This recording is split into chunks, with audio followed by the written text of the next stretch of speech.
છો મિત્રો? જય શ્રી કૃષ્ણ. મા બેટી કિચનમાં તમારું સ્વાગત છે. તો આજે આપણે બનાવશું તલની કાજુ કતરી. તો ચાલો સ્ટાર્ટ કરીએ. જેના માટે આપણે જે વસ્તુની જરૂરત પડે એ બધી જ અહીંયા આપણે લઈ લીધી છે. જેમ કે દૂધ, સફેદ તલ, ગોળ, મિલ્ક પાવડર, પિસ્તા અને કાજુ. તો ચાલો બનાવવાનું સ્ટાર્ટ કરીએ. જેના માટે આપણે એક કઢાઈ લીધી છે. એમાં આપણે નાખશું 1 વાટકી તલને શેકી લેશું. હવે આપણા તલ શેકાઈ ગયા છે. તો હવે આપણે આને ઠંડા થવા હાટુથી એક ડીશમાં કાઢી લઈશું.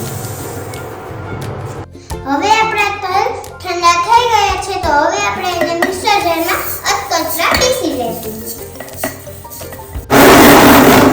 અધકચરા પીસાઈ ગયેલા તો એમાં આપણે 1 વાટકી મિલ્ક પાવડર નાખશું અને 11 થી 12 કાજુ અને એને બધાને અધકચરા પીસી લઈશું.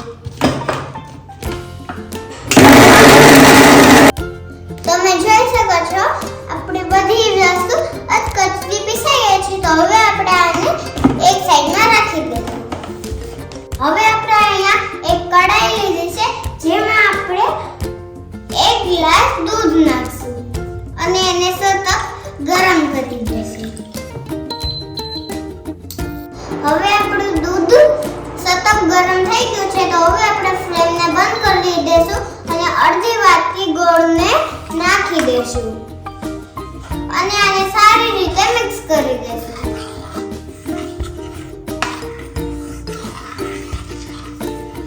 હવે ગોળ સારી રીતે મિક્સ થઈ ગયો છે. તો હવે આપણે એમાં જે પાવડર બનાવ્યો હતો એ આમાં નાખી દઈશું. હવે આપણે ગેસની ફ્લેમ ચાલુ કરી દઈશું અને જ્યાં સુધી આ ઠીક ના થઈ જાય ત્યાં સુધી આપણે આને સતત હલાવતા રહીશું.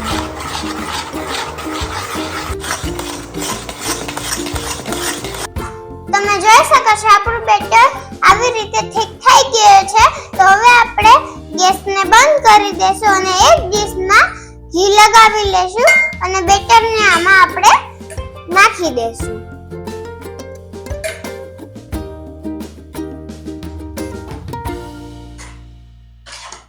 હવે આપણે ડીશમાં બેટર સારી રીતે ફેલાવી લેશું. તમે જોઈ શકો છો આ સારી રીતે ફેલાઈ ગયું છે. તો હવે આપણે આને ગાર્નિશિંગ માટે થોડોક પિસ્તા વેરી દેશું. એક આવી રીતે આપણે પિસ્તાને દબાવી લેશું અને 20 મિનિટ માટે સેટ થવા રાખી દેશું. તમે જોઈ શકો છો મિત્રો 20 મિનિટ પછી આપણી કાજુ કતરી સેટ થઈ ગઈ છે. તો હવે આપણે કાજુ કતરીનો શેપ આપી દઈશું. એક આવી રીતે આપણે આને શેપ આપી દઈશું.